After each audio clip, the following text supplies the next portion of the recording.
Hello, I'm Bino. Have you watched any of our older videos and wondered, I wonder how that mod could be doing right about now? Well, this video is going to answer your queries. We're gonna go over some mods that we showcased before that had major updates that we feel like you need to see. So without further ado, like and subscribe and let's dig into it.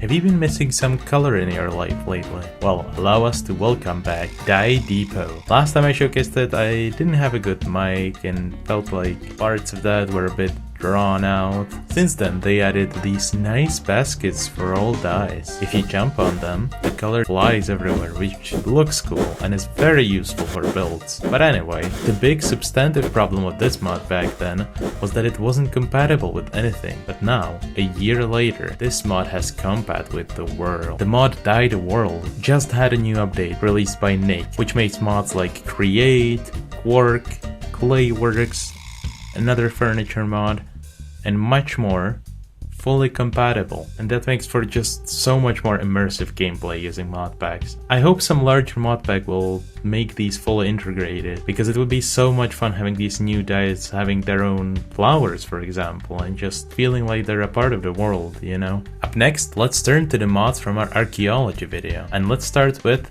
Archaeological. This mod has received a huge update. First of all, you can find these ancient vaults within structures that I mentioned in our previous video. These ancient vaults are just the rusted over versions of vaults you can find in the trial chambers.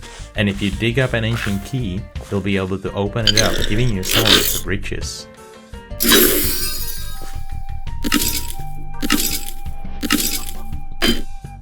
Do you remember the archaeology table? One that lets you transform old archaeological pieces into normal materials you can craft with? Well, a bunch of new remains have just been added with which you can do the same with. The diamond charm will let you collect yourself a diamond out of it. The amethyst amulet will let you get amethyst shard. The golden coin will let you get gold ingot. Any kind of rusty tool will let you get its damaged iron variant. Rock scraps will get you 2 flints.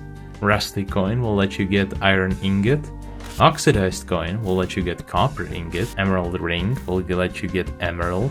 Side note, this ring is named Diamond Ring for some reason. You may also remember me alluding to the next feature in our archaeological video.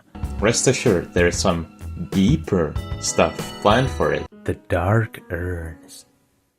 These can be made out of deep slate and new dark pieces that you can find in ancient city chests. These just fit so well with the ancient city aesthetic, and if you right click them with the glow ink sac, you can actually make them glow like this, which is so cool, and it's such a cool ominous decoration. With deep slate, you can make the empty templates for these, which you can also use to duplicate them. Idols are also new things you can find in a suspicious sand. If the templates are crafted with 4 tough blocks, you can make them into little idol statues, each representing a vanilla mob. Aged bricks are just bricks you can dig up readily in suspicious sand. You can make these into decorative blocks that will have a nice rocky ancient touch, and are great for making run-down looking buildings. The ruins themselves look a fair bit different from last time, and have also the new cold ruins here. The petroglyphs, which are these clay markings on a stone, have been made dyeable, so you can make your stories in all 16 colors. Rune stones are the new blocks crafted from tuff and runes. Runes are new items you will be able to find in the suspicious blocks and various ruins throughout Overworld. If you feed them lapis lazuli, you can get different effects. The runner rune gives the speed effect, the miner rune gives the haste effect, the protection rune gives the resistance effect, jumper rune gives the jump boost effect, fighter rune gives the strength effect, healer rune gives regeneration, heated rune gives fire resistance, and the diver rune gives water breathing. Next up on the list of mods is Clayworks. You may remember it as the mod that lets you dye pots and change their trims. Well, now that and more can be done in a single table, which is the pottery table. On this you can not only dye and trim your pots as before, but even change the type of trim your pot has.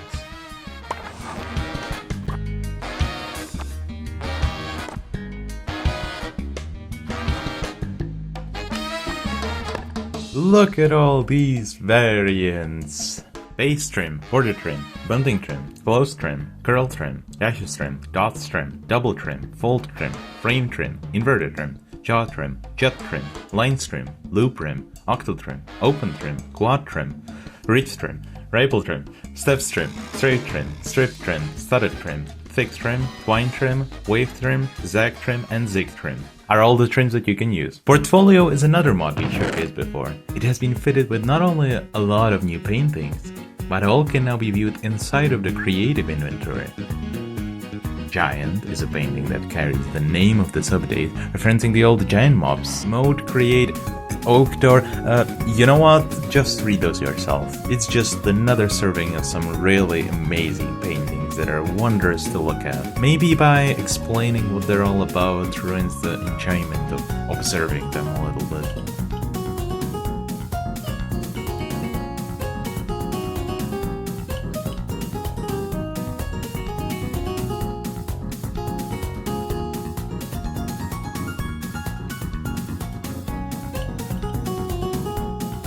Minecraft has these secret paintings inaccessible within the normal system. These reference a possible Minecraft element system with wind, fire, earth, and water. But are these really all elements Minecraft adds?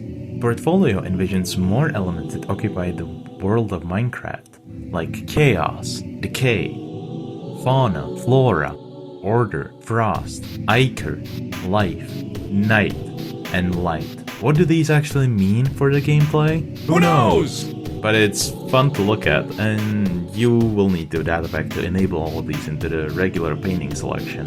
While we're at the paintings, if I did the video I made back then again, I would definitely include the gallery mod, which adds a whole new selector that lets you cycle through all the available paintings.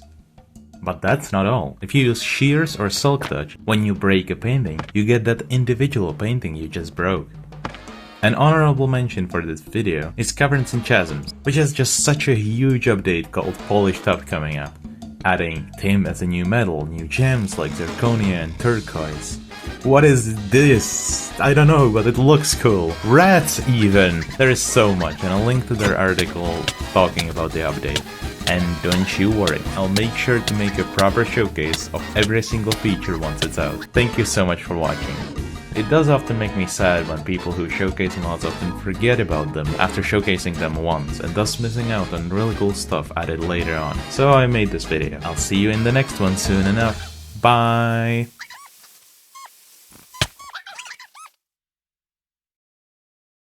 Also, if you're a fan of Archaeological, let me know if we should do some kind of cross-content with Organize. Because I talked with the dev, and it would be amazing to have some sort of tarnished coin or dented coin for lead and silver or more. So let me know if you want that or what specifically would you want in the comments.